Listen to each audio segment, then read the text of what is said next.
Well, good morning. Welcome back to another video. And on this video today that we're going to review is the Texas real estate 1 to 4 family resale contract. Okay, I've had a lot of questions, a lot of students missing the exam questions, and so decided to go ahead and do a video on this. Now, this is not going to be in real detail. This is reviewing it for questions in the Texas state exam. So not necessarily in detail for realtors to play close attention. However, I did pre-fill it. So be prepared to learn a lot and see how long it takes us, 30 minutes, 45 minutes. We'll go through it, the 1 to 4 residential family contract, and then the third party addendum. Okay, and so this is what it looks like. I'm doing it on my software with EXP, which is Sky Slope. And anyway, this is Wild Lillie Handy coming to you from San Antonio, Texas with AgentPrep, the channel for you to study and prepare for your real estate exam for Texas and for national and learning your vocabulary. Okay, let's get to it. Good morning. Good morning. Awesome. I'm getting a feedback already. So let me minimize my screen so that I get to see everybody. So I've got Ruth and Rocker. Go Spurs, huh? Yeah, I don't have a Spur hat on. I've got a EXP hat on. Okay, let me get the all the lives going so that when anybody comments, I'll be able to respond. Okay, now how come? So bear with me. Okay, so how's everybody doing this morning? Wow, it says here going live in 0 seconds. Well, it's live. You guys are seeing it, right?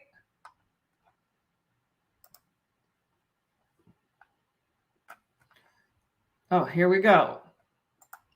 Facebook has a delay. It's been doing that to me when I expand it so that I make sure that I get to see anybody writing comments. Okay, since I am streaming it into different sections. All right.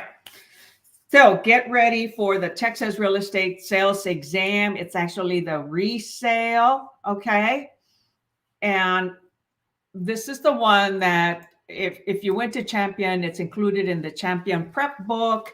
And it is the current one that was released April 1st of 2021. So this is the latest and greatest. Hi, Tamika. And so it gets updated every so often. And some of the major change that they did here is they combined the leases, okay, within the contract instead of a separate addendum. And then they combine the earnest money and the termination option all in once, and the buyer can bring one check to the title company. The title company will accept the earnest money and the option fee.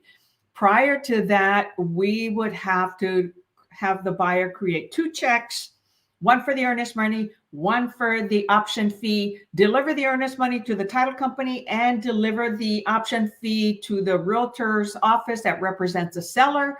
And then that realtor would deliver it to the seller. So relief, we no longer have to do that. Okay, so I'm going to enlarge the screen here so I can keep it on one page and see if. Okay, so I think that's going to be the largest that I can get it on my computer. So does that work for y'all? I can see it on my screen, but I see on one computer. Okay, well, if any issues, okay, while it's on, I do see it on Facebook. It shows completely. And on YouTube, it shows completely. Okay, on your phone, it might be a little smaller, okay? So keep that in mind. It's always good to sit in front of your computer when you're doing this. It might be. Hold on. Bear with me there. Let me turn the mic off on that. Okay. Got it on all these different screens. Way to go. Okay, so to prepare for your exam, we're going to hit on the main keys of some of the questions, or a lot of the questions that we review on the Texas exams. You know, the 4 exams that we review from the Texas Real Estate Sales Exam 4th edition and other state exam questions. Okay, so keep in mind here, this is promulgated by TREC. It can also be downloaded from TREC. It's really easy. Once you join a real estate company, we have a software where you can complete it all in there. So we do a pre-filling and it populates it into the document. So I go into create a new file and I pre-fill the details of the buyer, the seller, the title company, and that type of information, and it populates it. So it makes it really easy. You don't have to type every single line down. Okay, so this one, residential contract 1 to 4 family, right? So why? Because you can have a single family home, you can have a duplex, a triplex, and a four-plex. Okay, if it's 4 different units, 4 different houses on one lot, that's good. That is between 1 to 4. And it is a resale contract. It is not for new construction, a brand new home that's never been lived in. It's not for land and it's not for farm or agriculture. Each one of those has its own contract. The land is unimproved. The farm and ranch, okay, for large acreage, and then the condominium, as you see here, okay, this one is not for use for condominium, and you'll see that on the exam. Can you use this contract for condominiums, or do you use a different contract for condominiums? And you see how it says on top here, intermediary. We want the contract that has intermediary, that the broker can end up representing both sides, and the broker mediates. So one realtor represents the buyer, the other realtor represents the seller, right? They're both under the same umbrella, okay? And that's when the broker is intermediary, okay? And this is the version date, 11/08/2021. So whenever you get licensed and you start doing, you got to make sure you're using the right version, okay? And it is a TREC contract, not somebody else's. An attorney can create a contract because this was created by the broker, attorney, broker, and civilian, the 13 member committee at TREC. They created all these promulgated contracts, right? Okay, so you have 23 sections in this contract. And the number 1 is always who are the buyer and the seller. So the first one, so this is a buyer's contract that the buyer agent is asking the buyer all the questions to complete it in here. Okay, we don't volunteer anything. Now we do get the seller's information from the county appraisal district. And I think I had that open. Hold on, so that I can show you what I did. Oh, I may have closed it. And so what I do is I copy and paste, okay, the seller's name, okay, from the, let's look here. So I have it saved under MLS, CAT, so we're in Bexar County. So I looked for a John Doe, right? And there was a, so I'll just grab one. Okay, so this is the appraisal district, okay, Bexar County Appraisal District information about the property. It has a property ID, the legal description. Here in San Antonio, they either start with NCB, which is New City, New Center Business. No. It's the city business and New City Business, okay? or boundary, forget which is. I looked it up last night because the county that I came from on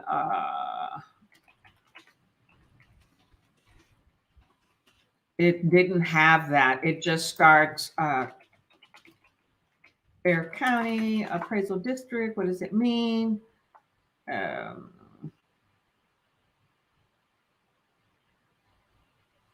So NCB,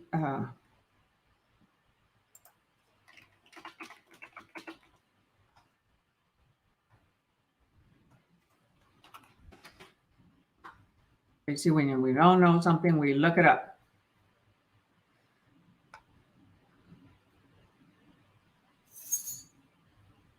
So it's like saying city center, new city center. So it has it on here. Other counties are not going to have that. I came from Hidalgo County. It did not have an NCB or a CB in front of it. So every county is different. So here's the legal description, right? So what I did was I copied it and pasted it. The seller's name, I copied it exactly as here because that's how the title is identified, and their mailing address. So we have that information on here. The situs address, that means the location address of the property being sold, is under location address, referred to as situs. The mailing address is this down here. So copy the seller's name so we don't have any mistakes. So, you just click it and scroll and you copy it. Okay. And that's how I completed this, but I created them, right? Stephen Mary Doe. And so Stephen Mary Doe, or if you type it out, it can be Steve and Mary Doe. But this way you can put middle names and such. So it can be Stephen Doe and Mary Doe. It includes both. The buyer, we only have one buyer. If it's a husband and wife, John and Jane Doe. So that is section number 1. Section number 2 is all about the property. Okay, so let me see. I have somebody asked a question. If a broker only has one licensed agent, can the broker represent the other party? Yes, but they would refer to another realtor. A broker is there to help the realtors under them. Some brokers do practice real estate, and they can assign another realtor. Okay, so the listing broker, let's say the buyer comes to the organization and says, hey, I want to write an offer on this, so give me whatever realtor you have. So they'll assign a realtor that's on duty or somebody that's available, and then the broker becomes an intermediary. They don't have to be an intermediary, because if the buyer is represented by a realtor from another company, then this broker that has the listing is not the intermediary. Okay, so did you say buyer's contract? Yeah, this is a buyer sale contract. There isn't a seller contract. The seller contract would be the listing contract. We are doing the resale. So for resale, we're doing the 1 to 4 family residential contract. This is what you mostly learned about when you took your course.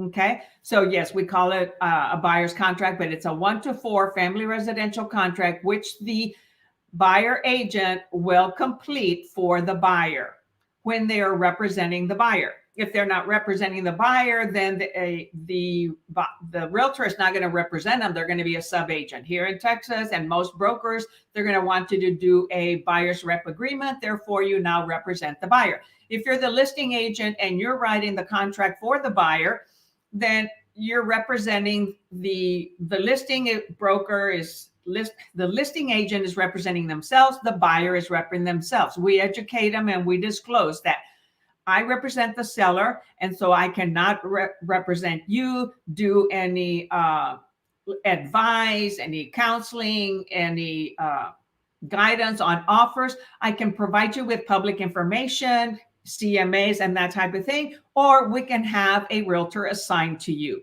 And a lot of times they'll say, no, just write it. Okay. And so we start asking the buyer questions. Some of them, we're going to fill them out, like I said, from the county appraisal district. So we copy and paste and put it in there so there's no error. Never copy and paste from somebody else. Take it from the source. Okay. Because we can make mistakes on the MLS If it's a typo and that screws everything up, and the title says, well, I can't find that legal description. You're very welcome, Ruth. Okay. So the number 2 is all about the property, the land, the improvements, accessories, collective. So this is where a lot of persons miss. So it's lot. So this is lot and block, right? Meets and bounds. So the buyer asks for a survey. The surveyor is going to include meets and bounds if the buyer is going to pay for it, or sometimes the seller pays for it. This one happens to have a lot and has a block, right? This property here, it's a different one. You see the block, you see the lot. So the whole legal description, I copy it and paste it on this section, the whole legal description. And then I type in the lot number and the block number separate. So I've got it in both sections, and it'll have a subdivision name, west, south, east, northeast, northwest. It may have more text on it. We don't include the property ID in the contract, in the buyer's contract. Okay. And then the city, the address of the property. So it was, and so I made it up, right? 123 ABC Drive, San Antonio, and one of the zip codes. So that is the identification of the property. And why does it say just land? Because this is the location of where the home is, on that piece of land. And that's how it's identified. And the land with the home, because that's how it's being sold. Okay, the improvements, the house, garage, all the other fixtures, okay, that are attached, improvements that are attached to the above described real property. So remember, you have questions. What things go with the property, go with the land, right? So anything that is a fix, you can remember Maria, okay? The method, adaptability, gosh, I forget all the uses, right? The intention of it, the agreement between the buyer and the seller. So Maria, method. So who knows the 5? I forgot what the R was. Okay, so that's how you determine what stays with the home. Permanently installed and built-in items. Now, a lot of times the stove may not be built in, attached. And so some say, well, relationship. Yes, thank you. What's the relationship with the property? And so a refrigerator is movable. Okay. Now, others say that the stove stays because it might be screwed on or tied down. However, if it's in a inset and you can roll it out, then some sellers will take it. All right. And we have to include that in the listing agreement. And that has to be identified there. So you've got it goes into detail. Okay. Wall-to-wall carpeting, mirror, ceilings, television, antennas, brackets. If they remove the brackets, they're going to have to repair it. Speakers, surround sound systems, heating, air conditioned units. Okay. Everything that's included. So these are affixed to the property. They're attached. They have a relationship with the house, the fence, the plants outside. Those are attached to the land, right? Method, adaptability, relationship, intention, agreement. Okay, that's what Maria is, everybody. Method, adaptability, relationship, intention, and agreement. The agreement is between the buyer and the seller. Accessories. Okay, these are not attached. Okay. So these are related accessories. So like when you have a dress or you have a suit, are those accessories attached to the blazer? No, they're added on, right? You can take them off, you can put them on. So that's an accessory. Window air conditioning, stove, fire screens, curtain rods. Although curtain rods are affixed to the house and some of them are heavy duty. So if they're going to remove them, then they do need to repair them. Repair the walls, the holes. The buyer's going to want that. Drapes, window shades, those can be removed. It depends, again, on the intent of it, on the adaptability. Mailbox keys, above ground pool. Now, if there's a whirlpool Okay, a jacuzzi, this is one of the examples, and it's above ground jacuzzi and it has a cover. Well, that is usually not in the question. They'll ask you, is the what is not included in one of the accessories? The jacuzzi, right? The jacuzzi is not included and the cover. But if the cover is adaptable to that jacuzzi and the seller leaves the jacuzzi, then they're going to leave the cover. And the same with the pool, right? Because it was made for that pool. So you have to know the MARIA, the method, adaptability, relationship, intention, and agreement. Okay. And so now if they are fixtures, and that would be in the commercial contract, which I didn't mention, because when you first start, you're going to be learning residential, unless you go under a commercial and they'll start training you. The fixtures, right? Those are job fixtures, right? And so those fixtures like a dentist chair, doctor's chair, others, those get removed. Those landlords, they're not going to want those. You know, not everybody that they rent to is going to end up using those. Okay. So those are job fixtures or career fixtures. And those do get taken off, even though some of them are like permanently adapted to the property, but the intent is temporary. Trade fixtures, okay? Those trade fixtures belong to the buyer, the lessee. It's usually with leases, commercials. Okay, exclusions. So if the seller is going to exclude the appliances, okay, they would put them on here. And they would be excluded on the multiple listing service. If they're included, of course, we don't put them on here. It'll be listed on the MLS. And then if there's any reservations, oil, gas, mineral water, typically we deal with that on acreage like farm and ranch agriculture.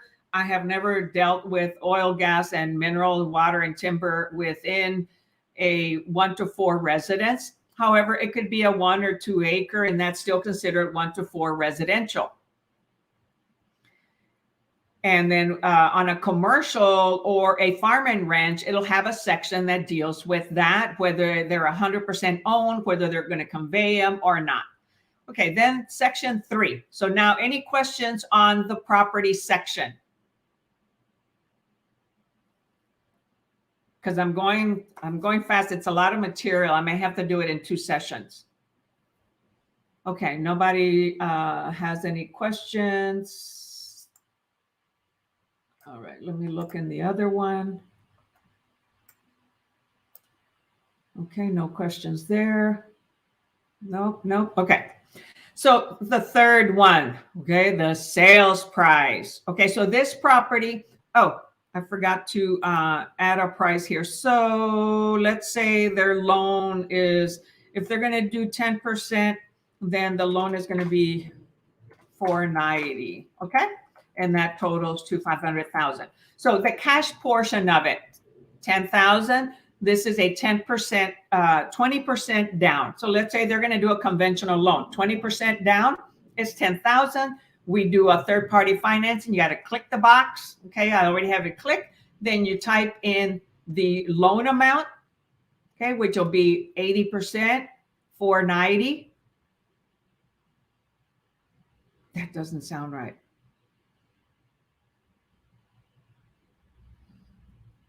$20% of that is $10,000. Why doesn't it sound right to me? Sorry about that. And I'm running my calculation here.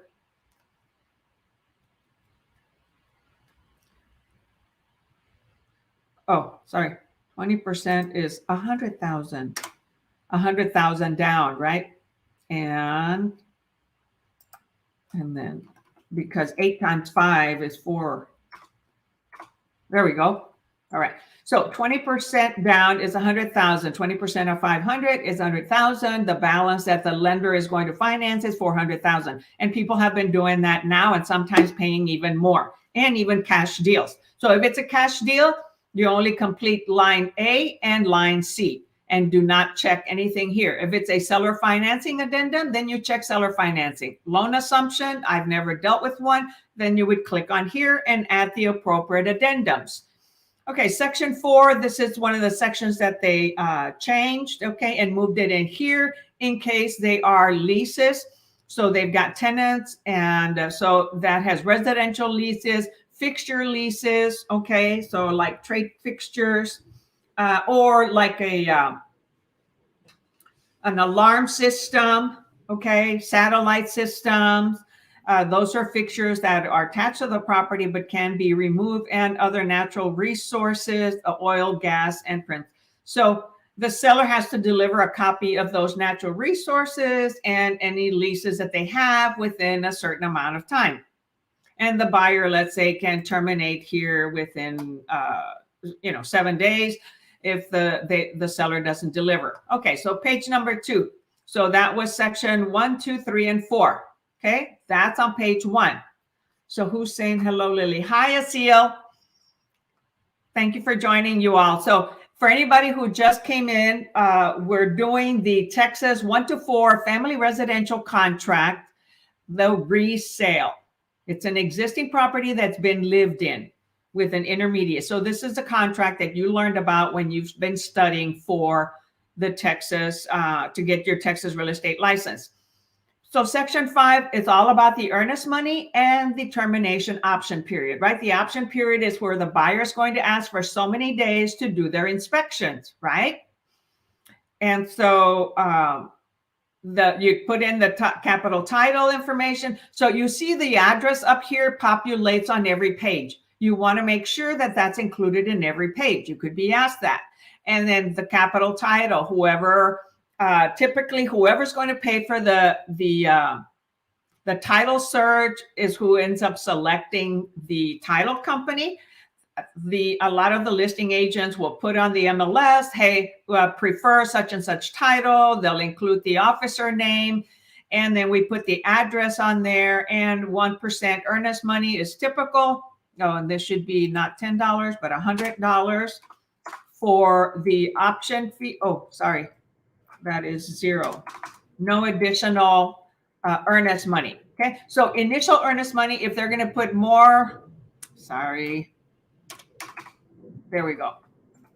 So the earnest money, as I said, now it's delivered at the same time in one check to the title company, and the title company keeps the option fee for the seller. If the deal falls, then delivers the option fee to the seller. The earnest money may or may not get returned to the seller. And then you can have buyer additional earnest money, okay, which I didn't want to do that. Typically, you don't have any, and so then you wouldn't have any on there. So the contract says you've got to deliver the earnest money, the buyer, within 3 days after the effective date. Okay, and here are the more, details as to what could happen if it's not delivered. Okay, buyer additional earnest money, the last day to deliver the earnest money option fee. If it falls on a Saturday or Sunday or legal holiday, then it goes to the next day on Monday, and it's time to deliver the earnest money option fee or any additional. The amount of escrow agent receives under this paragraph shall be applied first to the option fee, because now the option fee and the earnest money are together, right? And so first gets to the option fee because the seller will get that whether the deal goes forward or not. If the deal goes forward, then it gets applied typically to the buyer's down payment or to their cash payment, similar to the earnest money. So then buyers authorize the escrow agent to release and deliver the option fee to the seller. That's been added. The termination period, typically we ask for 10 days. When the market is going really fast like it has been, it might only be, 3 days or no days in order to win the offer when there's multiple offers. Okay. When it doesn't have a multiple offer situation, then we typically ask for 10 days because inspectors could be difficult to find. If we do, and so it tells you on here, the option period starts the next day, 24 hours later is day 1, right? And then you count 10 days and it ends by 5 o'clock. Okay, so this is the effective date is of the date of the contract when it's executed. And it has to be, the seller has to be notified before 5 o'clock in order for the earnest money not to be at risk. Okay, so the option fee will not be refunded. As I mentioned, it remains at the escrow company and delivered to the seller. Failure to timely deliver earnest money, what happens to the buyer? At that point, the seller may terminate the contract. Typically, the seller, can't terminate the contract, but there are certain area stipulations that they can't. If the buyer doesn't follow through, right? Both parties have a responsibility and specific performance. If they don't perform, boom, seller can terminate. Failure to timely deliver option fee. If no dollar amount is stated in the option fee, that means there isn't an option period. If there's no option money, they're not going to get an option period. Okay. There has to be an option dollar amount in order to get that particular number of days, 7 days, 10 days. I typically recommend $10 per day. Some realtors, $5 per day. So it depends. Every realtor client can negotiate. Okay. It's not our decision. Here's one of the time is of the essence for this paragraph. Okay. That you get asked, where do you see time is of the essence? In the option period section, in the termination option period section, right? That is in section 5 of the earnest money, section B. Okay. That's where time is of the essence. So remember that. So after that is done, then we have the title policy. So we ask the seller, and here the title policy, seller has to prove that they have a free and clear title that they can convey, a free and clear deed that they can convey to the buyer, right? So when I represent the buyer or somebody's representing the buyer, we ask for everything, right? Because our job is to get the buyer the lowest and best price. We're representing the seller. It's get the highest and best price for the seller and negotiate the best and pay as little cost for the seller. And so the fee can be paid by the seller, by the buyer, by both, split 50-50. So that is decided upon. So we ask the buyer, are you wanting to pay the cost of the title commitment, the title policy? It's the insurance, okay, in case any errors are made or anything was not caught, then that insurance will cover that. So I just want to make sure nobody's asking questions. And again, the name of the title company. Now, up here where the title company was, I could have put an escrow name. I think I picked Cynthia Perez, okay?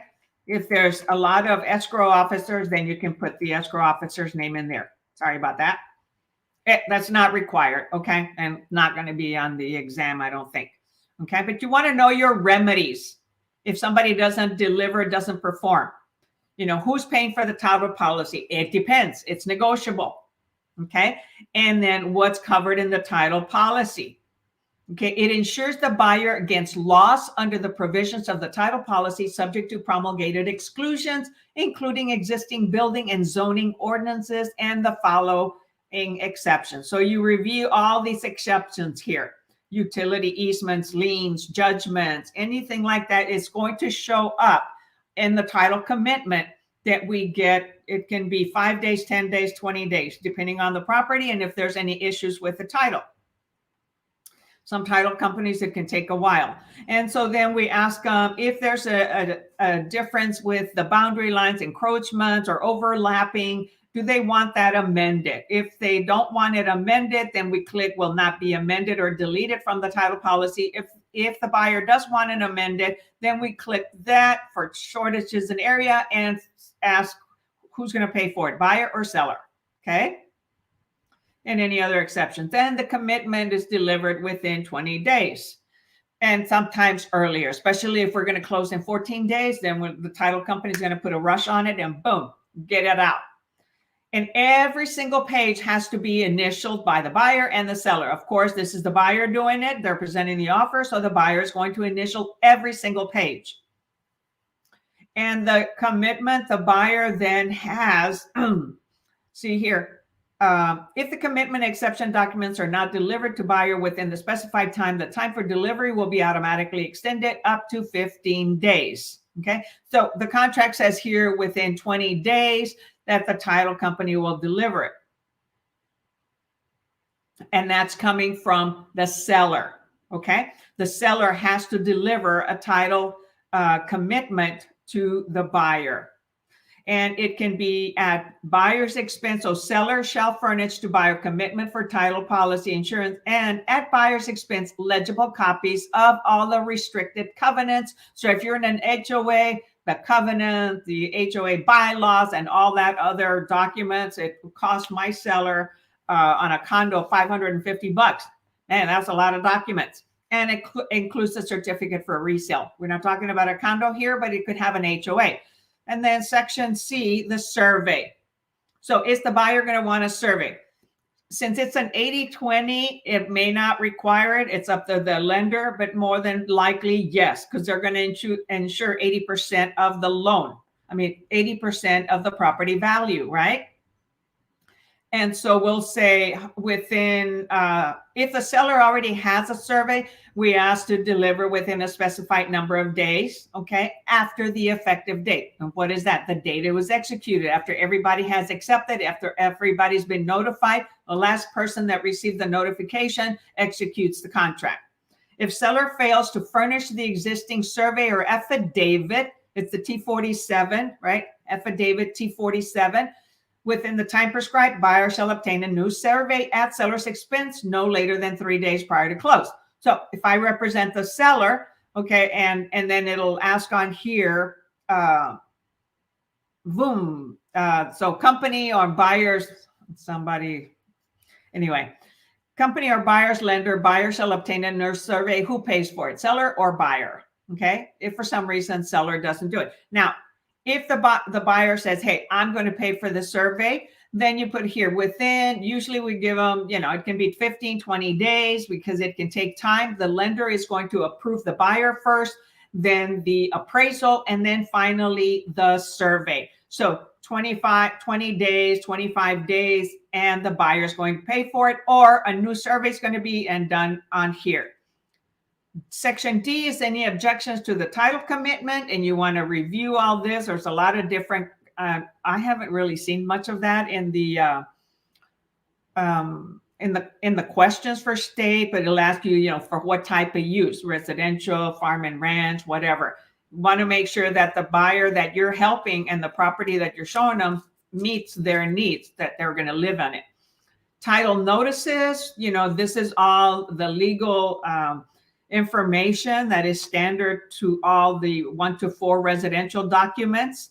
Okay, how are the individuals notified? Broker advises buyer about the abstract. Is the property subject to a mandatory membership? I put on this one that it's not, but of course that it is. So we're asking, we get that information, okay, from the MLS, or we talk to the listing realtor.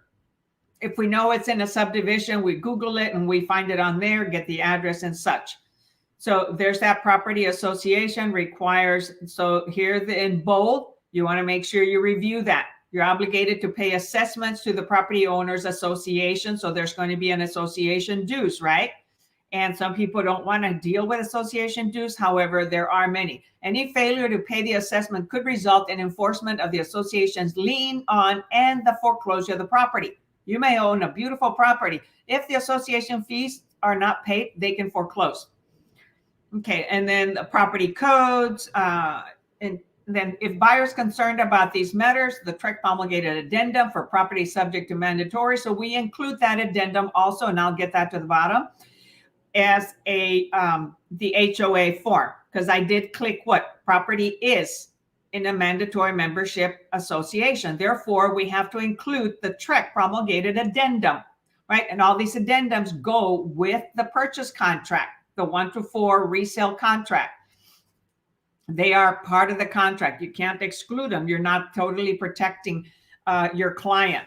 Statutory tax districts, okay, tide waters, when you're close to the ocean, if the area is annexed, property located in a certified service area, utility service providers, power, water, sewer, and telephone, that type of thing. Public improvement districts, there could be fees for that. Any transfer fees on the HOAs, there's usually a resale certificate or transfer fee. Propane gas systems, some areas they rent a huge propane gas, so there's a fee for that, and it may be rented. And notice of water level fluctuations. And then section 7, property condition. Okay, so access, inspections, and utilities. So seller has to provide access to the buyers, okay, and the realtors to go do the inspections and the inspectors. If there's well guys, sewer guys, roof guys, electricians, all those individuals have to have access, and that is one of the specific performance of the seller. To provide access, so seller shall permit buyer and buyer's agent to the property at reasonable times. Okay, if the sellers live on there, usually they'll want 24-hour notice or minimum 2-hour notice, such and such. And the property, and so the inspectors can also, remember, who's licensed by TREC? Inspectors, not appraisers. Okay, appraisers are by the appraiser licensing board. Inspectors, easement people, realtors, brokers, property management, they are all by TREC. Okay. Any hydrostatic testings, okay, must be separated. So let's say they would have to dig a hole. Well, whoever digs that hole has to cover it back up. Seller gives them access to it, but they got to leave the property in the condition that it was. Seller's disclosures, okay, SDN abbreviation. So this is property condition. Seller has to disclose anything and everything that they know about the property in the 5-page seller disclosure notice. Both parties sign it. Seller fills that and delivers it to the listing agent when the buyer agent requests it, or it's already uploaded online. If it's not uploaded online, then we would say buyer has not received the notice, deliver within 3 days after the effective date. And if they don't, and the buyer has 7 days thereafter. So all these days on here, you want to remember those days, right? Because that's when the buyer can terminate. If seller delivers the notice, buyer may terminate this contract for any reason. So there's a lot of reasons why a buyer can terminate a contract. This is one of them. They can terminate for any reason within 7 days after buyer receives the notice or prior to the closing, whichever first occurs, and the earnest money will be refunded to buyer. However, we're requesting it within 3 days. If it's already online, uploaded to the MLS, then we download it and we say buyer has received it because we took it to the buyer or send it to them when we sent the contract. And then the last one, if it is an administrator, an executor, if it was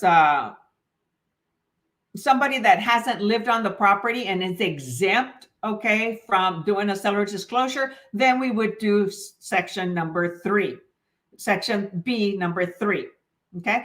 Now, we have C, seller's disclosures of lead-based paint and lead. That is not a TREC document. That is a federal document. It's the same for all 50 states. It's not a TREC document. That one gets asked a lot of times on the exam.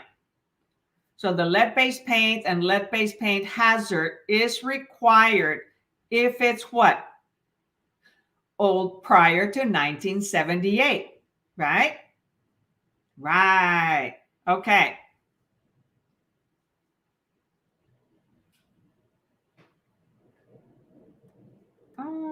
Oops.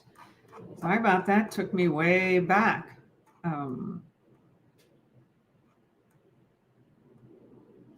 Okay, so that was property condition. Then lender required repairs and treatments. Oh, sorry. So seller's disclosures of lead-based paint older than 1978 that we have to deliver and point it out in the addendum section. Okay, the acceptance. So let me show you the addendum section. Okay, so far we have third-party financing addendum.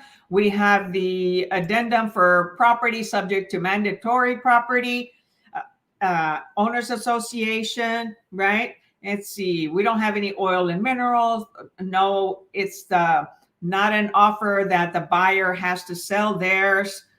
No back contract. So these different addendums you can be asked, which of the following are not included in one of the addendums that can be with the contract, right? So non-realty addendum is not on here, but we include it because that's where we say the listing agreement says refrigerator, stove, chandelier, all washer and dryer, dishwasher, all that stays. So we put them on the non-realty addendum so that seller doesn't walk away from them because they were part of the listing. So we protect the seller by including that addendum, non-realty addendum. If they're going to lease back or the buyer is going to do a temporary lease, right? It's right here. Seller temporary lease is also right there. If it's a short sale located in Gulf Intracoastal, here's their lead-based paint. Okay, it's not older than 78, so we're not clicking on that one. It doesn't have gas and propane, and no addendum regarding residential leases, nor fixtures. Okay, we didn't include or check any of that. Hydrostatic, addendum concerning. Okay, so a lot of buyer agents will include this one. Addendum concerning right to terminate due to lender's appraisal. If it's an FHA and they offered above list price, because there's multiple offers, then they want to protect their buyer and make sure that if the property appraises below list price, that they are not forced to pay the above list price. Okay. So those are all the addendums there. So that was property condition. Then acceptance, how does the buyer accept it? As is, or do they see some repairs visually, okay, detectable by the eye that they want repaired, okay, before having a home inspection? Now, as is means the present condition of the property with any and all defects and without warranty, except for the warranties of title and the warranties in this contract.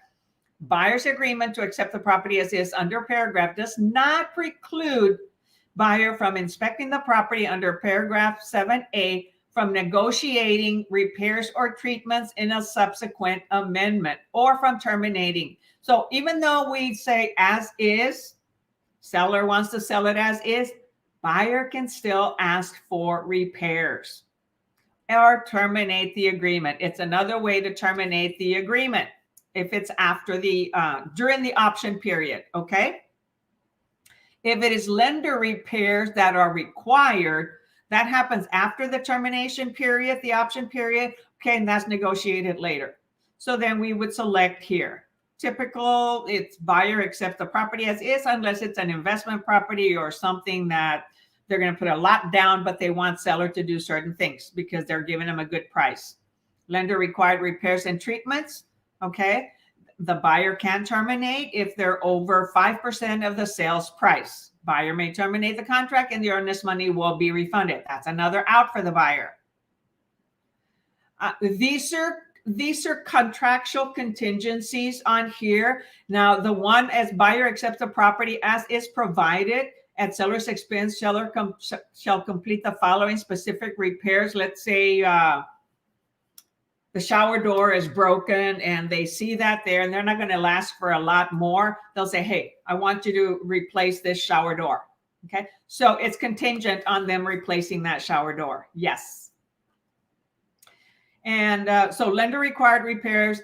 If it exceeds 5% of the sales price, buyer may terminate this contract. Otherwise, they're going to negotiate. If the seller doesn't, then they can get out of the contract. So if the parties do not agree to pay for the lender required repairs or treatments, this contract will terminate and the earnest money will be refunded to buyer. If the cost of lender required repairs and treatment exceeds 5% of the sales price, buyer may terminate this contract and the earnest money will be refunded. So let's say the buyer says, I want certain lender repairs, and seller says, no, I'm not going to do it. So then it'll terminate the contract because both parties have to agree. completion of repair. So an amendment is delivered requesting those lender required repairs. During the option period, it would have been an amendment for repairs wanted during the inspection. Before the option period expires, the buyer has to request if there's any things that they're going to want, an allowance for certain repairs they're willing to accept, or they're going to want certain things to accept. So it goes back into the negotiating table, even though it says as is. Okay. And sellers can sometimes get upset, but they want to sell, buyer wants to sell. It's our job to bring them to a meeting of the minds and negotiate for our client to an agreement in certain repairs. Sometimes it'll be an allowance. The buyer's okay with that. And we have to deliver that completion of repairs and treatments are done. Any environmental matters, okay? And so then we put a deadline on the repairs to be done, because the appraiser wants to do the appraisal after repairs are done, especially on an FHA or a VA. Okay, it has to meet stricter conditions with FHA and VA. So environment, okay, so going back to the contract, if it was a VA loan, okay, it would be 100%, it would be 0 down and 100% financing, okay? And if it's FHA, it's 3.5% down.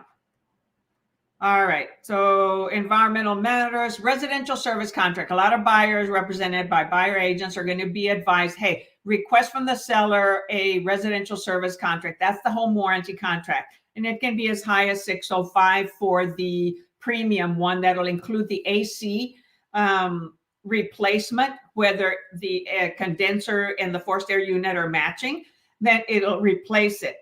And they'll ask the buyer to pay, because I'll tell you, when you represent the buyer, you're going to help the buyer ask for everything. Seller can always counter and reject.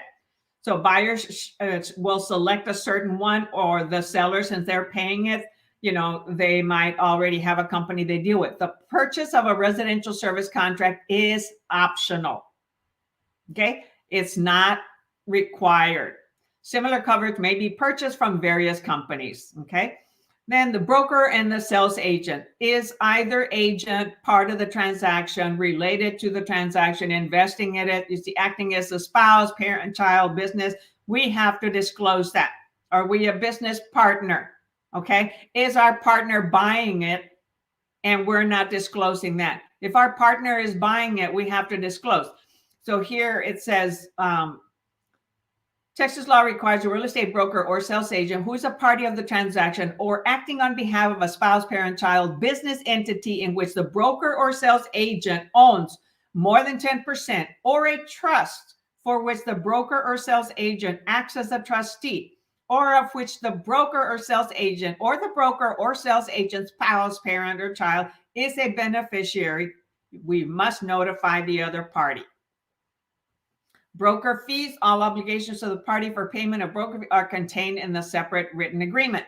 So that is at the end of this, okay? If it's a for sale by owner, then we would have a broker owner, okay, agreement signed prior to delivering an offer. But the broker fee will be at the end of the contract. Then the closing date is Section 9. So that was Section 8, brokers and sales agents.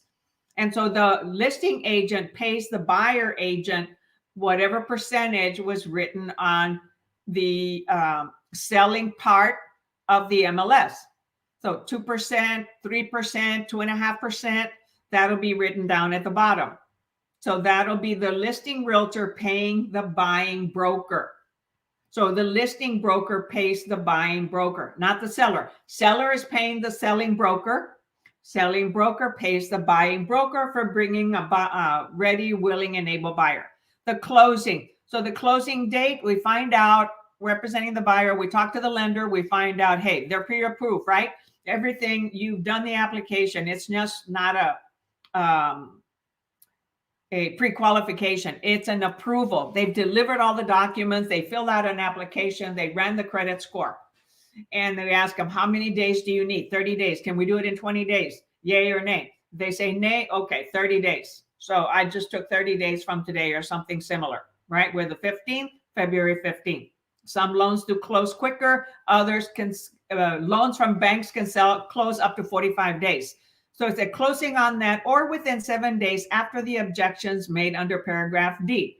Okay, and that's on the title commitment or the survey. Any objections that go past the closing date, then they're given 7 days for that document that is delivered, whichever date is later. So if the document was delivered 5 days prior to closing, then the buyer has to have 7 days to review that title commitment, the survey, and object to the seller.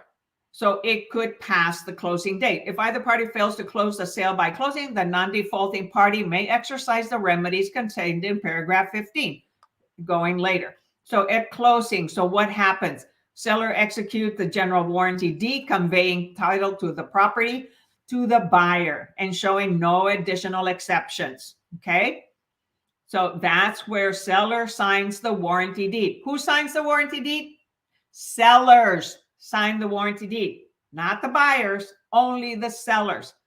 Sellers execute and deliver a general warranty deed conveying title to the property to buyer and showing no additional exceptions. Everything on the title commitment has been cleared. There are no easements that haven't been recorded, no judgment, no liens, no other things that are an encumbrance, okay? Something attached to the title that's creating a problem, a cloud on the property, okay?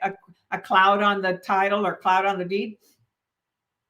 Then it's all been cleared, okay? It says permitted in paragraph 6 and furnish tax statements or certificates. So the title company orders the tax statements and they'll order the certificates. However, they're paid either by the seller or the buyer. And any delinquent taxes has to be paid at closing with the proceeds that the seller is receiving. Buyer shall pay the sales price in good funds. Okay, they have to bring either wired money or a cashier's check. No personal checks. Okay, they can deliver personal checks for the earnest money and the option fee, but not for the closing money. It's either wired or it's a cashier's check or whatever else is acceptable. Cloud on title, such as what? A cloud on title, you have fence line problems, you have name issues, okay? Those are clouds on the title. There's a lien, that's a cloud on title. Okay, there's a judgment, that's a cloud on title. All those clouds on titles have to be eliminated prior to close, okay? Because they're attached to the property. Seller and buyer shall execute and deliver any, so buyer delivers the money to the escrow agent, how I said, wired or through cashier's check. And seller buyer shall execute and deliver any notices, statements, certificates, affidavits. So if the seller's name showed up, something similar to the seller's name on the title commitment, then the seller says, hey, those aren't my cloud. Those are not my debts. Those are not my judgments. Somebody else with a similar name. You know, there are a lot of people that have similar names. So they complete an affidavit, say, nope, that's not me. They sign it and it's notarized.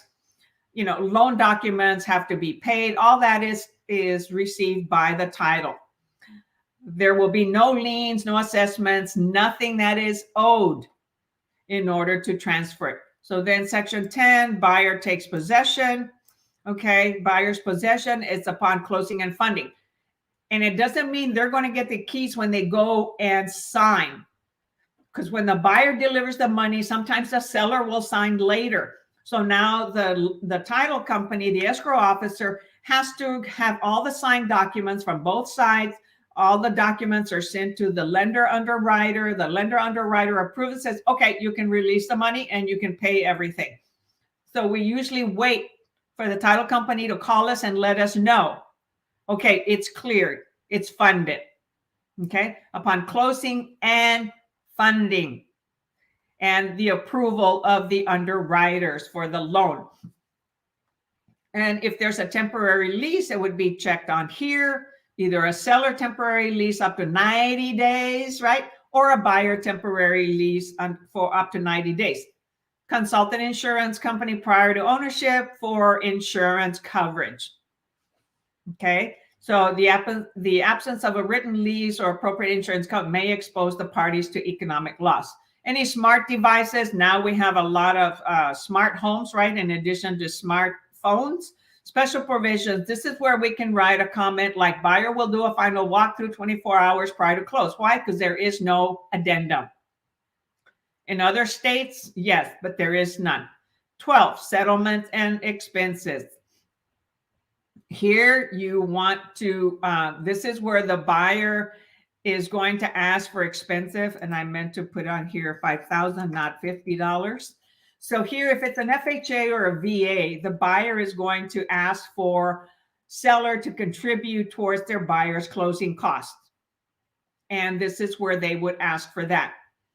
So settlement and other, the following expenses must be paid at or prior closing. Expenses payable by seller. Okay, releasing of liens, judgments, penalties, recording fees, loans. So it'll tell you exactly what the seller is paying for. And then also not to exceed $5,000 to be applied in the following order: buyer's expenses, which buyer is prohibited from paying by FHA, VA, Texas Veteran Land Board, or other government. Now, buyer is not necessarily prohibited to pay FHA fees. So the buyer will ask for them because they get a 3.5% down and they're allowed to ask for closing costs.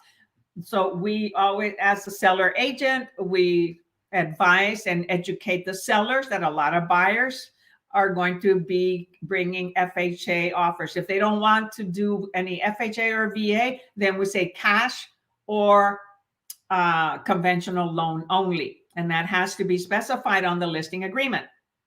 Seller can counter. All of these boxes that we filled, almost all of them, a seller can counter. Okay. I'm looking to see if there's any other comments. Okay. Expenses payable by the buyer. Okay. Here is where there's one question that shows up a lot. Is there a loan funding fee as part of the loan, right? No, only a VA loan funding fee, not just loan funding fee. So loan funding fee is not part of the buyer's expenses. The VA loan funding fee, yes, because the VA loan is 100% loan and it's guaranteed. Mortgage insurance, MIP. FHA has mortgage insurance premium. Conventionals have private mortgage insurance if they are greater than 80% loans. Okay. And then you have all these other fees. So these are the fees that a lot of the questions on there, it'll mention, oh, does the buyer, what expenses are covered, are included in the buyer expense? Recording fees, copies, monthly payments, easements, restrictions, loan title, policy, endorsements required by the lender. Buyer has to pay a lender title policy, loan-related inspection fees, photos, amortization schedules, 1/2 of the escrow. Because the escrow charges, $350 or $400 for each side to do the escrow closing of a property. Any reserves, deposit, prepaid items, insurance, property taxes, HOAs that could be paid in advance, and they create an escrow account. And so that's why a lot of the closing costs are so high. They pay 1 year of insurance, homeowners insurance, and 2 to 4 months of property taxes, plus an additional maybe 2 months of homeowners insurance. And they might be asked to pay 1 or 2 months of HOA. So that increases the amount of money that they have to bring for closing costs, or that they might be asking the seller. And then B, any expenses exceed any amount expressly stated in this contract for such expense to be paid by a party, that party may terminate. So if the closing cost that they ask for is greater than that, and the seller says, no, I'm not going to pay for them. Hey guys, I need to get some water. Sorry about that.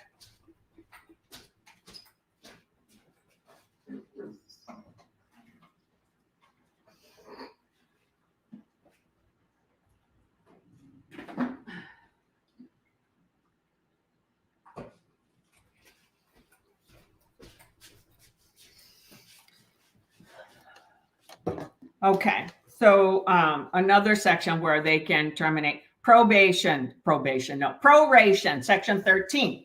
So taxes are prorated, any interest for the seller's interest on any loan paid and the buyer's interest.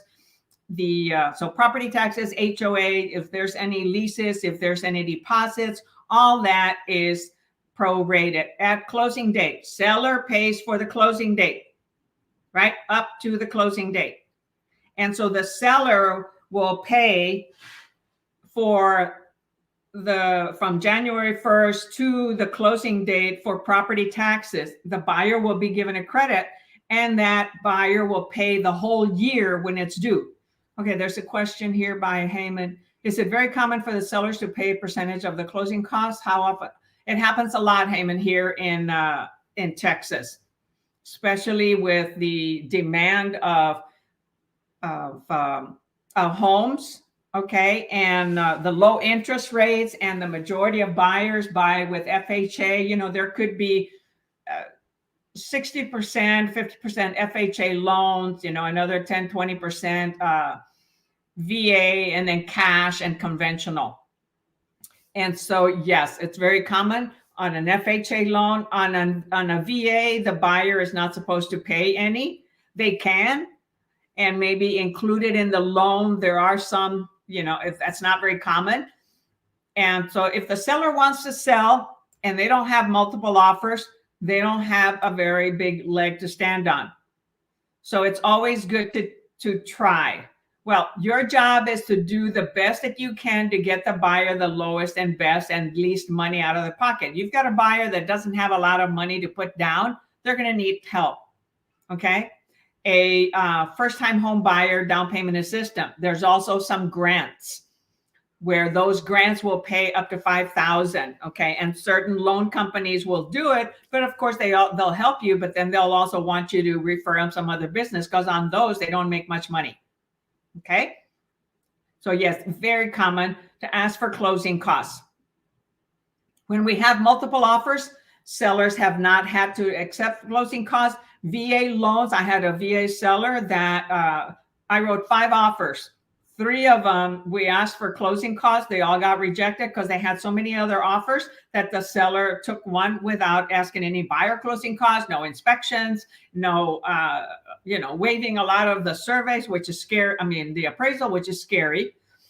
And we finally had a lender that was able to add it to the loan, which is very uncommon. And we did not ask for any buyer closing costs, although the buyer could have paid for them. They are allowed to do it, but legally they can ask for it up to 6%. Okay, so everything's prorated. Any casualty loss, anything that happens on the property while it's listed, okay, seller has to restore it to the previous condition as it was when the buyer saw it. Whoever default tells you who is in default and who's specific performance, who has to perform the specific, and it's usually the earnest money at loss. Okay, mediation. If there's any issues between the buyer and the seller, then the first thing to do is to resolve it within the brokers, okay, and the client. So client with their broker, the other client with their broker, and then within the 2 brokers. If that doesn't work, then we go to mediation. If mediation doesn't work, then it goes to arbitration. But first, resolve amongst ourselves. Don't be buttholes, okay? We work together in this industry. Respect all realtors. Look at all we got to deal with. Lots of legal stuff. We're not attorneys, okay? Let's work together. We want to represent our client and have them win. The seller agent wants to work with their client and help them win. It's a win-win-win-win for everybody. Title companies, lenders, inspectors, everybody. Appraisers, whoever's involved. So any dispute between seller and buyer related to this contract, which is not resolved through informal discussion, that means amongst us, then it goes to mediation, right? A mediator is somebody that's hired to help them come to a decision. That mediator does not make a decision. If they still cannot make a decision, then they hire an attorney that will hear both sides and make a decision. Okay, that's the arbitrator. Attorney's fees, whoever loses pays the attorney's fees. Escrow is a third party, Okay, not involved with anyone. They're being paid by the seller, being paid by the buyer in order to close the transaction according to the specifications of the contract. Okay, so escrow agent is not the party to any contract, does not have liability. They get a fee, they deliver the title company, they order from their title department the title policy. If the buyer doesn't want to go through a title company, then they go through an attorney. That attorney has to go to a title company and order the title policy. Attorneys do not do title policies. That's why we have a title company. A title company will not take a contract if they're not going to deliver a title policy. Okay, that's how they make money. The escrow portion of it, that's different. That's escrowing both sides. Okay, so that's the $350 or $400 fee or for each side. An attorney is also an escrow officer. Any expenses at closing, earnest money is applied first to the cash down payment or option fee. Any excess refunded to buyer. If no closing costs, escrow agent may require written release of liability of the escrow agent from all parties. So, title companies a lot of times have contract, most of the time. The contract falls, they get no money, we get no money. Seller keeps the earnest money. We keep nothing. Commercial deals are different. They negotiate to keep some. A demand letter. If there is a, a stalemate, and they don't come to an agreement, seller, in order to refund any earnest money, both parties have to sign. Okay? Even though the contract says the money belongs to the buyer, title companies will not release the earnest money until seller signs and the buyer signs. So there is a amendment for termination of contract, and there's a form that is called the release of earnest money. If seller doesn't sign, then the buyer has to request a demand to get that earnest money refunded, to reimburse. So it goes through another legal process through the title companies. So upon termination, either party of the escrow agent may send a release of earnest money to either party, and the party shall execute counterparts of release and deliver same to the escrow agent. If either party fails to execute the release, either party may make a written demand, nothing fancy, to the escrow agent for the earnest money. If only one party makes written demand of the earnest money, escrow agent shall promptly provide a copy of the demand from the other party. To the other party. If escrow agent does not receive written objection to the party within 15 days, escrow agent may disperse the earnest money. So they've got to go through this process. Oh, good. That was on the exam. Who is that? Tamika. Yes. So I've had that situation in one case. Okay. And actually in two of them, we did demand letters. One of them, they got their money back. The earnest money was delivered to the buyer because the seller never responded. And the other one, the seller said, nope, we're not releasing it. It's our money. So it stayed at the escrow company, and then it goes, and they donate it or whatever they do. Any damages for wrongful fails or refuses, any notices, where are they sent? We put addresses in the bottom.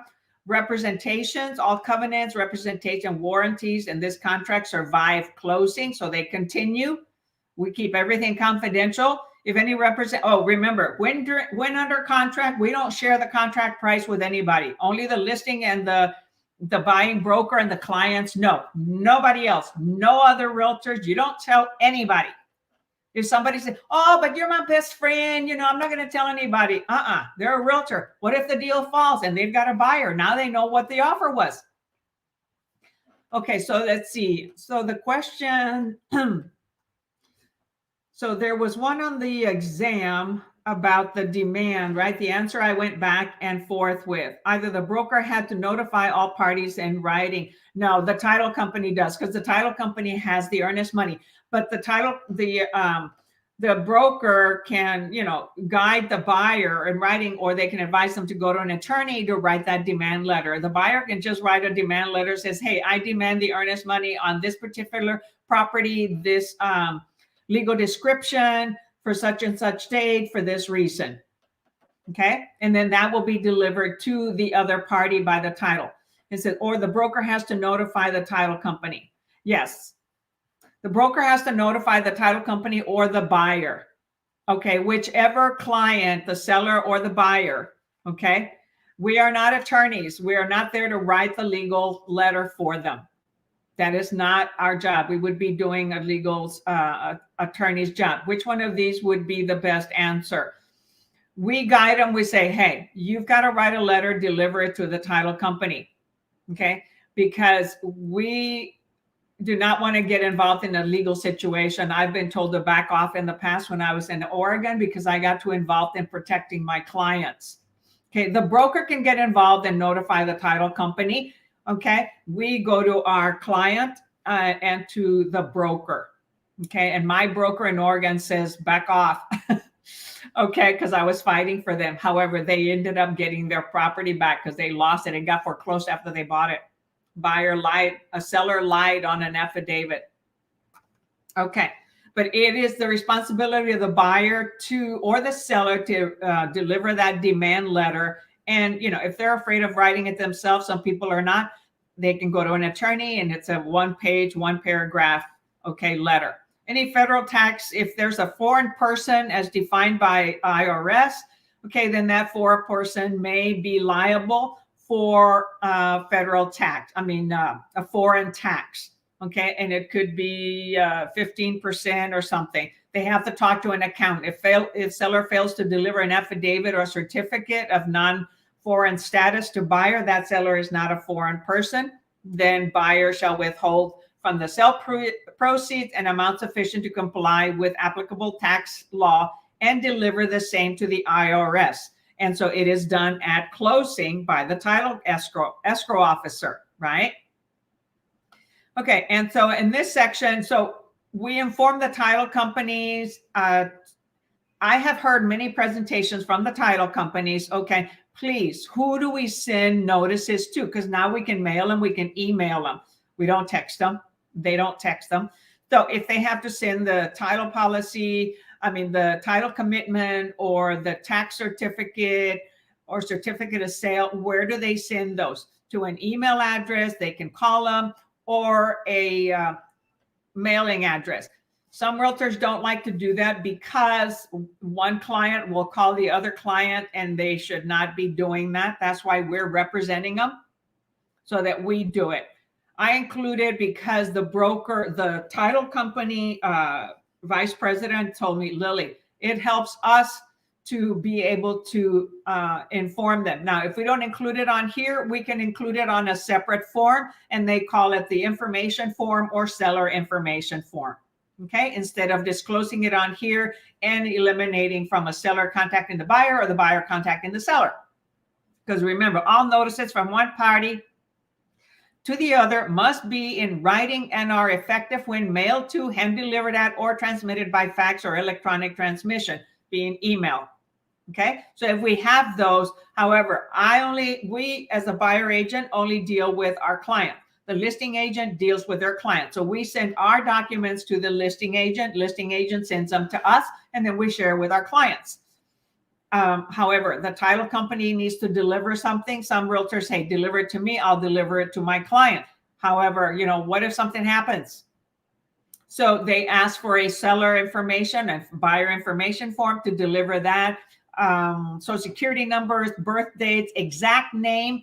So on number one, we have to know the exact name that the buyer is going to want on that deed, on the title, exactly.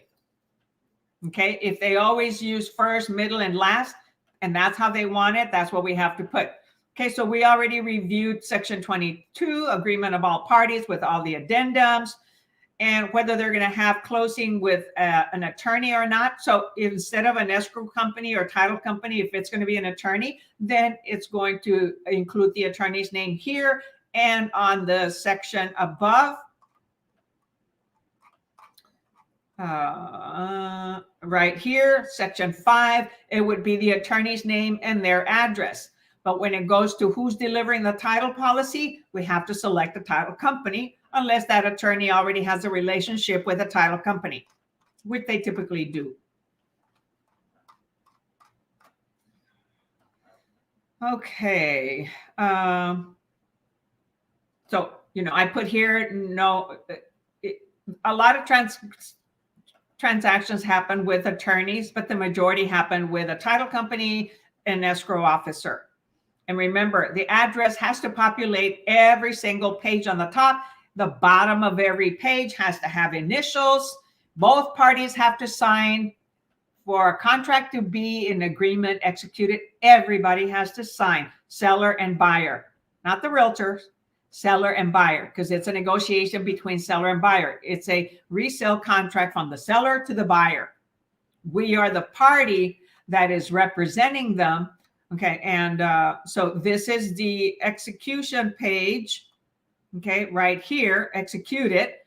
And then once all parties have signed and everyone has been notified. Remember, if there goes counter offers back and forth, and the last one to receive the notice is the buyer agent, then that buyer agent informs the buyer and can execute it or sign initialed by the buyer, send it to the listing agent, and that listing agent notifies the seller. Because at any point that one party is not notified, they could terminate or consider that, it's not happening. And we as realtors, we stay on top of it to make sure we're getting all the right documents. And that's where compliance comes through with E&O. See these legal documents? Very sensitive. So there's error and omissions to protect us with all of this. And then there's the broker information page. So of course I'm with EXP. So I said, I didn't say I'm representing one and writing the offer for the other. So there's another realtor representing the buyer, buyers only as buyer agent, and then sellers only as seller's agent.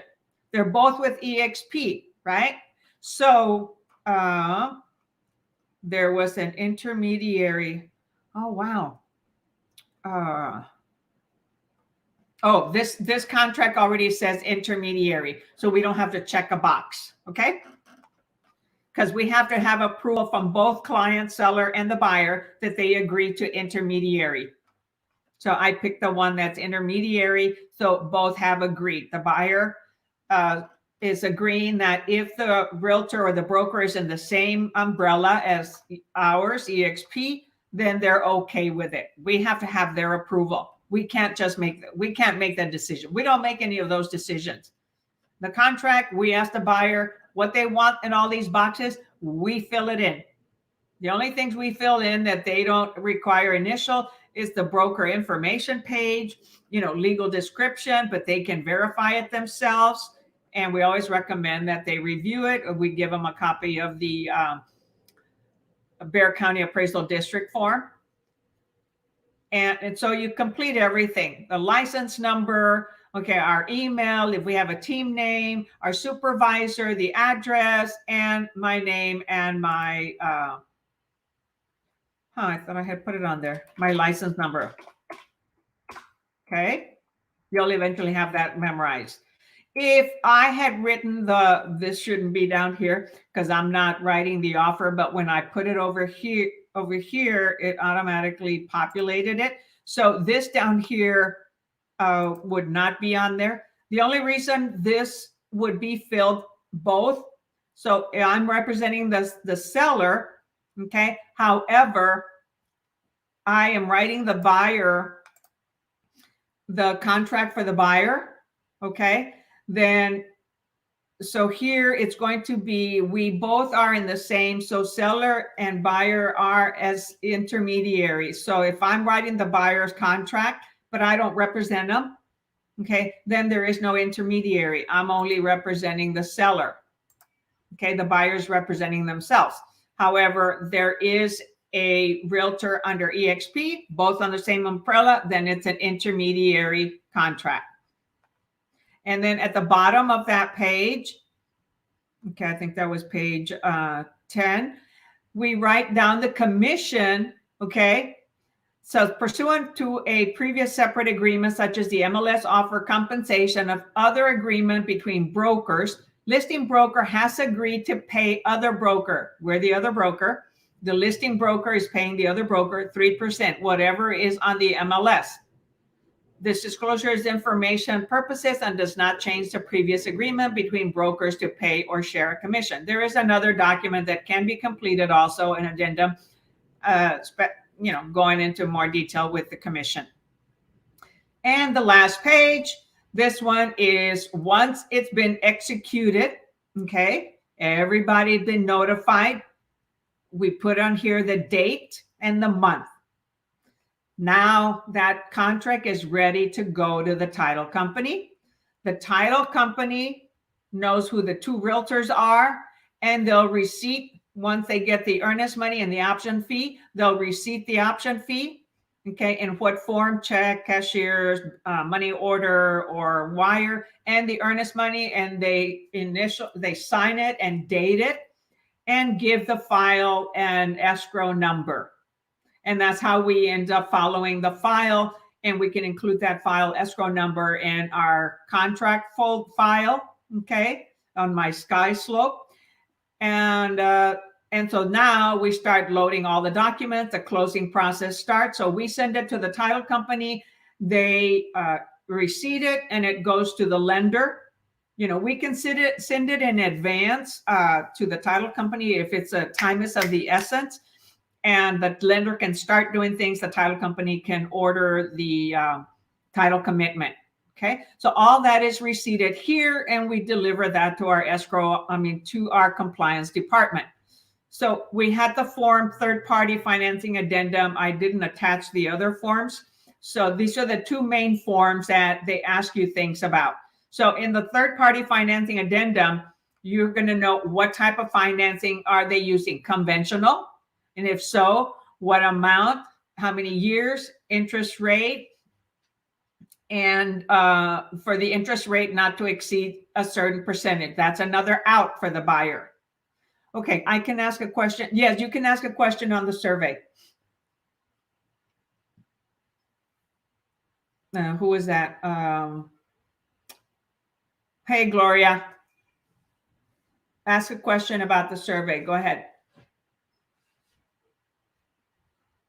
Have you had a title company ever charge seller for a survey they did not provide after checking of one buyer's expense? No, I have never had it because I don't like my sellers to have to pay for anything. If that happens, then the title company is going to have to go and deal with the buyer and get that money. Okay, so you're saying, have the title company ever charged a seller for a survey they did not provide after checking number one, buyer's expense? I have caught it, in the settlement statement or the closing disclosure. I have caught sometimes errors like that.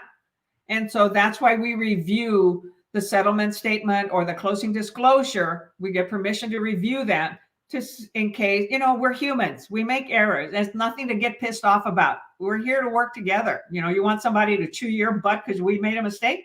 No. So we work it out. Everything is figure outable. I have never had it happen. However, if they do, then the title company has to go and remedy that. Okay? Because they made the error. They'll ask for our help probably, and I usually offer it. And so does that mean you have had that happen, Gloria?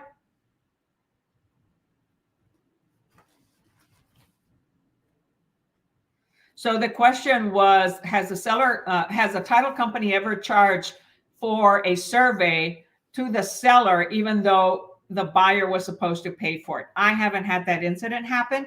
However, it can happen. Errors do happen, and it gets taken care of. Was it taken care of? So I fought it, but they went ahead and charged seller anyways. Oh, wow.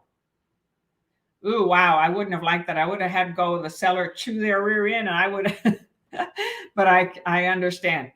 What happens there sometimes is all of the buyer documents have to be changed because that's an extra fee that the buyer had. And so, we get the buyer and the seller to resolve it, okay, and remove it from the escrow amount. That's amazing. After I had checked off seller provide survey and I had number checked off buyer's expense. Oh, yeah. Interesting. Sorry that happened to that seller. Yeah. So anyway, so continuing on. So different types of financing: conventional Texas veteran loan, for land loans, FHA insured, VA guaranteed, right? FHA loans are insured. VA loans are guaranteed. And then USDA guaranteed financing. Okay, the amount there, those a lot of times can be, to help individuals in flooded areas. They're guaranteed financing for 100%, but they have to meet certain conditions. Reverse mortgage financing, I have yet to do one of those, but mostly individuals 65 and older that have a free and clear home may do that. And then approval of financing. Okay, so you want to know your different financing terms, which ones are insured, which ones are guaranteed, a little bit about reverse mortgage. Approval of financing. So all these loans, the contract is subject to buyer obtaining buyer approval if it's an FHA or a VA or a guaranteed.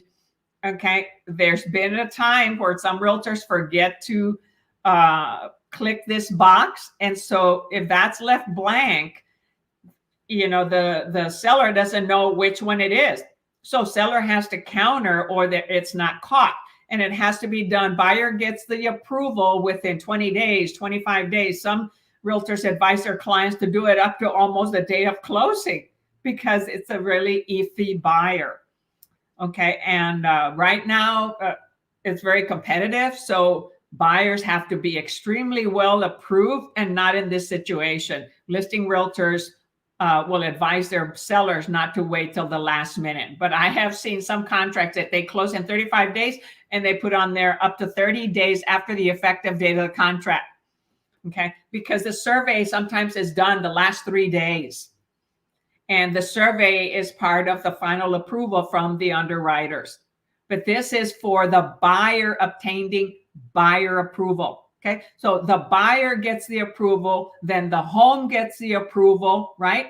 So there's different approvals. First, it's the buyer credibility that's approved. And this section here is for the buyer. And then the appraisal, the home has to meet the appraisal value that is put on here. So it says FHA insures loan of not less than whatever without the and so that is the list price. I'm sorry, the purchase price, and then we have to include the appraisal value.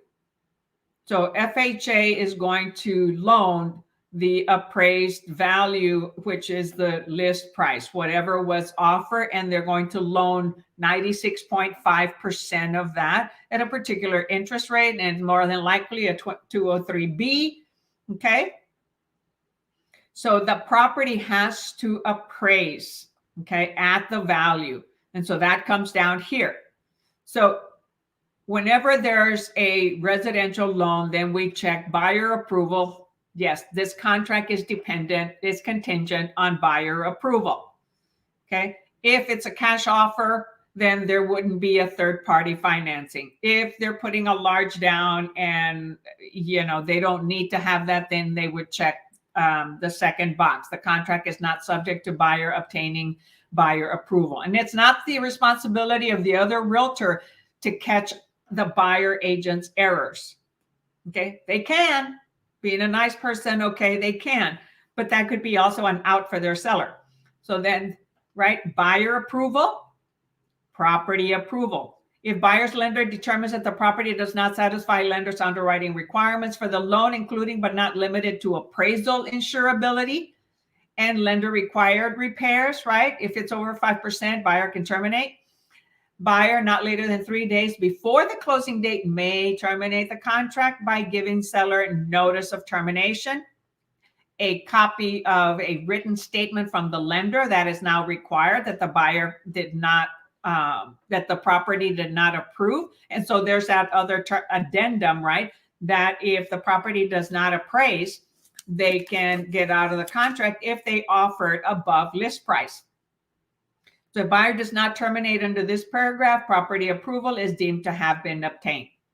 So then the security, so each note for the financing described above must be secured by a vendor's lien. In the state of Texas, we have deed of trust liens. A deed of trust includes how many parties? 3. Trustor, trustee, and the beneficiary. The beneficiary is the bank. The trustee is the person that the lender of trust to keep and hold on to the trust. Okay, the deed of trust. The trustor is the borrower, the mortgagor, right? Because the mortgagee is the lender, mortgagor is the borrower. And then on section 4, FHA, VA required, the home has to appraise, okay, the purchase price.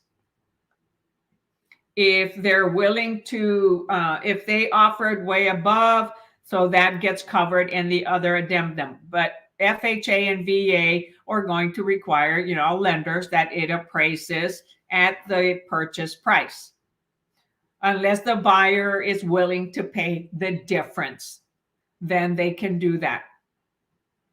So it says if VA financing is involved and if buyer elects to complete the purchase at an amount in excess of the reasonable value established by the VA, buyer shall pay such excess amount and not be from borrowed funds except as approved by VA. Because every money that's moved has to be approved by the lender, by VA, has to be accounted for. They'll be asking for statements and records and finances and 401ks and all that at the last minute, because the buyer could have done something dumb and move money around. No. Can't move any money around once a contract is in escrow. Same thing with FHA financing. The appraised value is arrived at to determine the maximum mortgage the Department of Housing and Urban Development will insure. Okay? VA, insure. FHA, insure. VA, guarantee. Where's the word guarantee? It's above. VA guarantees, FHA insures. Okay? So buyer can also pay the difference. So FHA, it says HUD does not warrant the value of the condition of the property. The buyer should satisfy himself, herself that the price and the condition of the property are acceptable. However, FHA and VA are strict with their repairs. Everything has to be in working order, no broken windows, nothing that doesn't work to make the home inhabitable.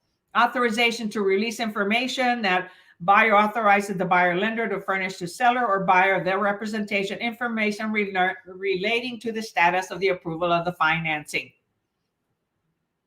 And, financial records to the title company. Seller and buyer authorized buyer's lender, title company, and escrow agent to disclose and furnish a copy of the closing disclosure known as what? CD. And settlement statements provided in the relation of the closing of this sale to the parties, respective brokers, and sales agents provided under broker. So when they authorize that, we can get a copy of the CD before closing. We want to review it before what? Anybody signs. We don't ask questions after closing. A buyer doesn't ask questions after closing. A seller doesn't ask questions after they sign. They ask all their questions or counter or reject or refuse to close before signing everything at the title company, right? Or at an attorney. There's been questions like that. Okay. So if all that is kosher, all right, then we also had, so on this program, right, we would have added, what was it? HOA, well, it's called property association. See, addendum 1, property subject to mandatory association. So we would have added that. And then we also would have added non-realty addendums. That was also checked. Okay, so those two forms would be part of the contract.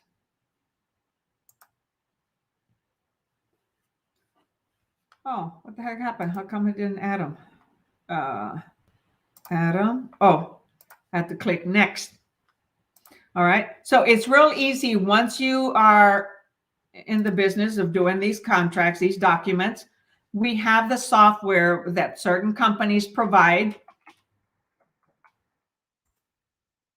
to automate things and make it a lot quicker. And then we click on them. And so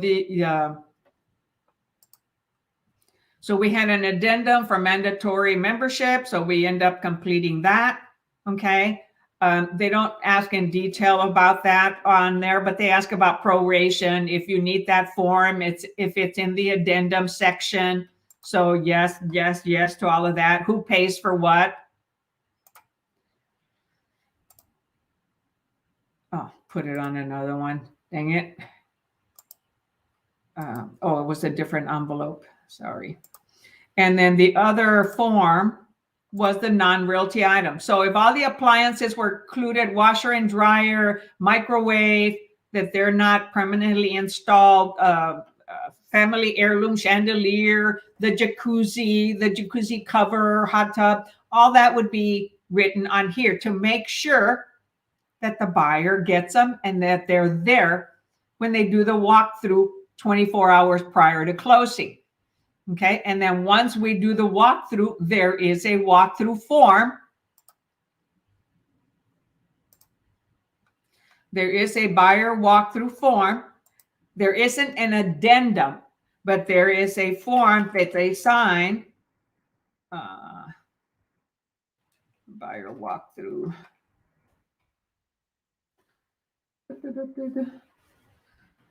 Let's see here. Final, I think it's called final. No, buyer final. Gloria, oh, here. Buyer walkthrough acceptance form. So we end up going with the buyer to do a final walkthrough. And, you know, we put on here that they had an inspection and that they did the walkthrough prior to close, probably on the 14th. Check that box. Okay, they had an inspection done. If they didn't have any inspection, we would check that.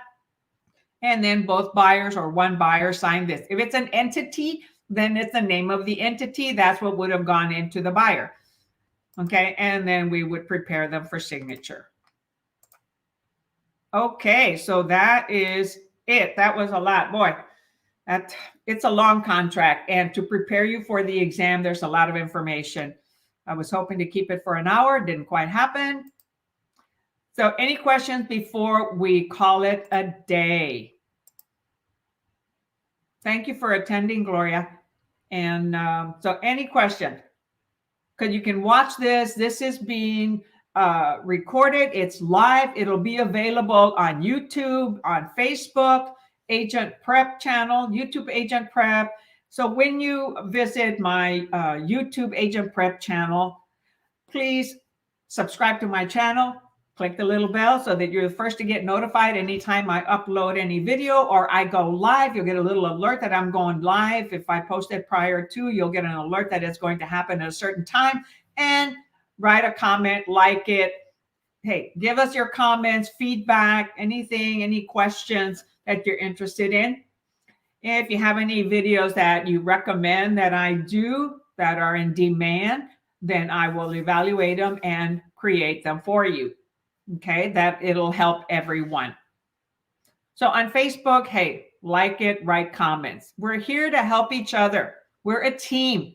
We may not be under each other. We're a team. We're a group. We're here to help. It's about we helping we, not just me helping me or just helping you. You can also help me.